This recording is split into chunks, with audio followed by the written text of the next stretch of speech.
The next section is just about keeping yourself safe, keeping yourself up to date, and making sure that you're compliant with every bit of legislation that you need to be, so that when you are serving notices or dealing with tenants, you're not opening yourself for, one, not being able to get possession of your property back, and two, liable for prosecution.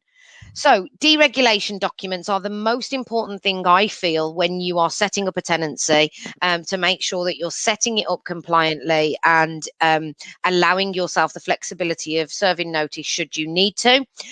You must be providing an evidence that you are giving a tenant a copy, all tenants as well, that's the thing to say, not just one tenant, all tenants, a copy of the EPC rated E or above. As of April 2020, all properties had to have an E or above rating unless they were exempt. A gas certificate, a copy of a gas certificate that was carried out in the last 12 months, and then that must be renewed annually.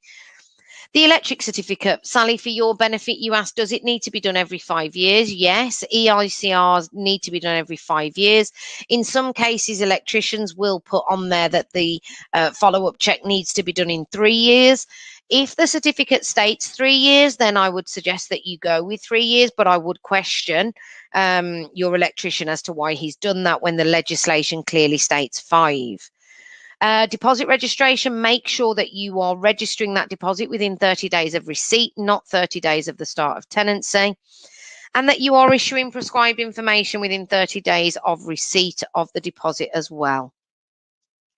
You must be also providing, prior to the start of tenancy, the license where applicable. So where it's a HMO license, whether it's a selective license, an additional license, you must provide them with a copy where you are in possession of one prior to the start of tenancy. And a how to rent guide, the most current version, must be issued to all tenants before they start a tenancy. So nice, simple, straightforward, I say, because I do it every day. Other items that you need to consider as landlords prior to tenancy that aren't necessarily documents, but they are things that you need to be able to, that they're things that you need to do to comply with the law. The first one is that you need to do a right to rent check on each occupier. I'm not going to go into detail on that because I have a couple of slides later on to discuss it in more detail. You need to carry out a homes for fitness and habitation assessment in your property to make sure that the property is safe and fit for habitation. Now, that doesn't need to be written down. It doesn't need to be a report. But what you do need to be able to do is know that when you're moving the tenant in to comply with Homes for Fitness and Habitation 2020, it clearly states that the property is fit for habitation at the start and during the tenancy. So an inventory is the obvious thing that you would carry out to evidence the condition of the property. And of course, the inventory will also give you the basis of your claim should you want to deduct anything from tenants' deposits in the at the end of tenancy. One of the other things to mention, this has been enforced now for 6 years, which is the smoke alarm and carbon monoxide detectors.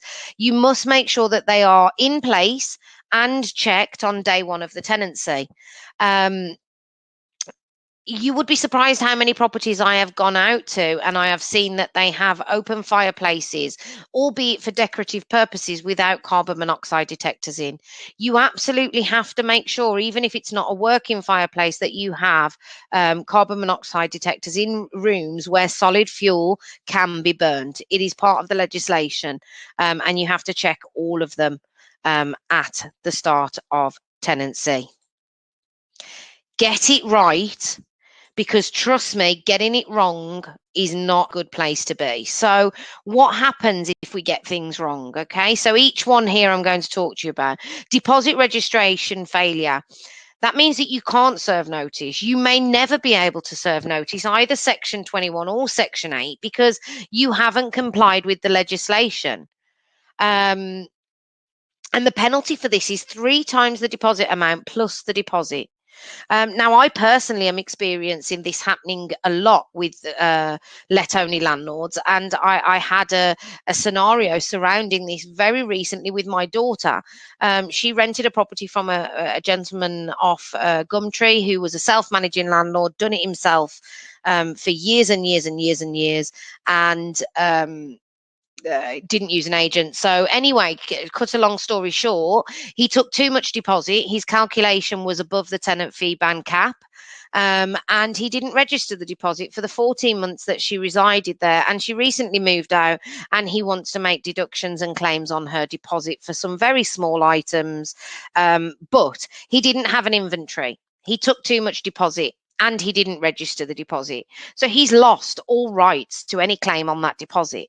And he therefore should be returning that deposit in full is his best option, or not returning the deposit in full, attempting to seek the deductions, and we will pursue him through court for up to 4 times the deposit. So what would have cost him £562 could potentially cost him 4 times that amount, which is 2,248, just from failure to comply with deposit regs. Not where you want to be. And that was all because he did used to use an agent, but he said that they'd increased their fees due to the tenant fee ban. So he was aware of the tenant fee ban, but he didn't want to use the agent because they'd increased their fees because of that, and therefore he didn't want to pay them $450 to do the let for him, and now he's potentially got a £2,500 claim. Deregulation Act failure. If you fail to comply with the Deregulation Act, the penalties there are you not being able to serve notice, either Section 8 or 21 in some cases. That's not a position that you want to be in. Gas regulation failure, 6 months in jail or a £5,000 fine, because that is actually a criminal offence. Electrical regulations failure. I can see we've got a question in the chat, which we'll talk about shortly when I take the questions. But the failure to comply is £30,000. Huge, that one is. And the penalty for electric regs comes direct from the local authority. And if any of you know that any fines or enforcements that are issued by the local authority means the money goes to the local authority, so they're therefore more likely to prosecute. And licensing failure, if you get this wrong, you could be looking up to rent repayment orders up to 12 months. So if you're in a HMO with 6 tenants and they've all been paying you rent for the last year, and you didn't have a license, they could all apply for the previous 12 months rent back, and an unlimited fine if prosecuted through the courts. And interestingly, just this year in February, a lady was prosecuted in Wolverhampton, which is our area, for failure to license a HMO. Now, although the fine is unlimited, she was only fined a measly £6,500. And I think it was her second offence, so I was a little bit disappointed with the fine there, given that they have the option of an unlimited matter, and the fact that it was twice. But that being said, you know, she may have felt lucky; others may not be so lucky. It really, really, really is important, guys, that you get these things right, because failure to do so can be really expensive. Ali, questions, please. Yeah, absolutely. And just a side note, she got very lucky with that fine, didn't she? She did, very, very much so. Just before you run into the questions, can I just state that Tanya, thank you very much. She came back to us and she said that there was an update to the N5, which is the claim form for possession to the courts, on the 9th of February 2021 in regards to the statement of truth. Tanya has in the chat put the link to the form for you. So go on there and have a look if you have any need to make court applications. Very good job. Thank you very much, Tanya. I can't help but notice, Dawn, you put the electric certificate under DREG docs now. Has that changed? I haven't, no. In your slide, I mean. Let me just have a little look. Okay, it's not DREG docs. This is not part of the DREG docs. Sorry, this is just what you should. Yeah, I will cover that. It's not part of the DREG. Sorry, I will take that out. That's fine. Right, okay. So, Layla, do you have to issue the deregulation and other items for AST renewals?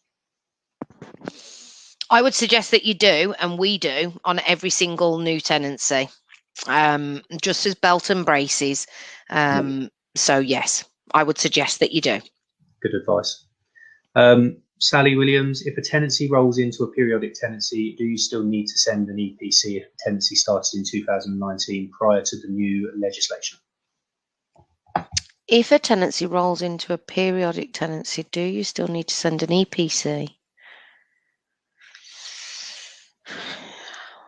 No, if it rolls into it, I think I'm not quite sure why you're only asking about the EPC specifically, so I'm just trying to interpret the question. But if a tenancy rolls into a periodic tenancy, do you still need to send an EPC if the tenancy started in 2019 prior to the new what? New legislation. You can see the next. What new legislation? Okay, so Sally, is the EPC an E? And was it an E when they moved in 2019? That's the question I'll ask. When Sally comes back, let me know. No worries. And then Alex, we've got, do you need to issue a license to a tenant that was in before licensing came into force? Same with how to rent guide, tenants that are in before how to rent guide came into force. Really good question, Alex. So you need to issue a license to a tenant the moment that you get the license. So example, if you rent out a property today that is not licensable, but next month it falls into selective licensing and you apply for a license and you receive your license, at that point you should serve it on the tenant, yes. How to rent guide. How to rent guide, tenants that are in before. Okay.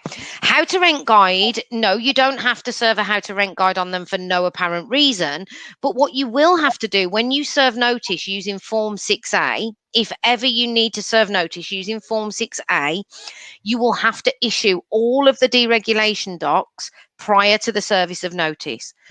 So 2 days before, you would serve on them the how to rent guide, the EPC, the gas safety, the license, all of the things that is required on the Form 6A before serving it. Because we all use Form 6A now. So you need to comply with the rules of 6A, which state that they must all have, they must have been given one of these. It was quite funny because I had an interesting case. It was not one of mine, but I was in the nail shop and there was a lady in there and her landlord was taking her to court. There's some crooks out there. And her landlord was taking her to court and he rocked up and he told the court that he had provided her with the how to rent guide and all of the bits and bobs that was needed. And the judge turned around and said, may I ask how you did that? Because the how to rent guide wasn't even in existence on the date that you're suggesting you served it. So be careful with telling fibs. Yeah, absolutely. Good advice. Right, so Paul has had an EICR about 2 weeks ago and it only took about 20 minutes. Should he be worried? Right, now, Paul, I'm not an electrician. I'm not an electrician, but we've used electricians, one particular electrician for 25 years. So I trust them wholeheartedly. And when EICRs were announced, we had consultation, let's call it that, with at least 3 electricians to discuss price, timescales, what to expect for tenants, because this was quite different and more intrusive. And the average time that was told to us was between 2 and 4 hours. So I would say that it is impossible to do an EICR in 20 minutes, is my opinion. Was that including, because I remember Carl said to me that there's a lot of the job is on the new software, putting the actual certificate together after it. Is that 2 to 4 hours including the after stuff, putting the cert together, do you think? Well, okay, I've just Googled it. It gives you the answer, around 3 to 4 hours. Perfect. So I would be concerned. Yes, there you go. Google has the answers. Okay. Yeah, I would be concerned. I would be questioning that. Happy to have a look at the report for you. Tanya in this group at the moment is an utter professional now on electric certs. The poor girl has just done the biggest audit on all of our property portfolio, and has had to create spreadsheets upon spreadsheets because we've got some that comply with 2015 edition, some with 2018 edition, then you've got some that have been done to 2008 standards, and then you've got new build ones. They all look so different. If you want us to have a look at it, we will do, but I would most certainly question it. Perfect, thank you. Right, Gemma has asked, is there any requirement for smoke alarms to be interlinked and or hardwired? An electrician told me he wouldn't pass the EICR if smoke alarms weren't linked. This doesn't seem correct. Yeah, this is doing my head in. Electricians are saying that they won't pass it because they're not mains operated or linked, but the smoke alarm and carbon monoxide detector only states that you need battery smoke alarms. The reason for this, Gemma, is because I think it was the building regs 1991 basically stated that any new builds or any builds or refurbs from 1991 had to have hardwired interlinked smoke alarms. And that's where it kind of came from. But at the moment, it depends. I mean, the legislation surrounding the smoke alarm and carbon monoxide detector only states that you need batteries. And I had to argue my case with one of my with one of my electricians to say, if that's the stance that you're taking and you're going to fail all of our certificates on that basis, we'll be using someone else. Yeah, it's a tough one, isn't it? Because they just need to be working, really, is the answer, isn't it? So, Sally Williams has said yes to your question about the EPC. So it was an E? Yes, it was an E. Yeah, I forgot what the question was. Thank you, Sally. If it was an E prior to 2020, sorry, if it was an E when the tenancy started in 2019 and you've already served it on the tenant, there's no requirement to reserve it when it goes into rolling or prescribed info. Or prescribed info, brilliant. I was just going to add that. Eli, can a landlord refuse housing benefit tenants? No, not as simple as they could before. Absolutely not. You need to be very, very careful with your communication. You need to be very careful with the way that you approach this, because there has been 3 recent cases where I think it's agents actually that have been fined for their blanket ban on housing benefits. So no, you can't. What you can do though, Eli, is refuse somebody based on affordability. So what that means is, unfortunately, and I can tell you now as an agent, it's taking up a hell of a lot of our time. If you can imagine, like as a landlord that's managing it yourself, you might have 1 or 2 properties. The amount of calls that we now get where they all say, do you accept housing benefit? And we have to go through this whole rigmarole of, right, we need to check your affordability. We need to check this. We need to check the other. You have to base every single individual situation on affordability.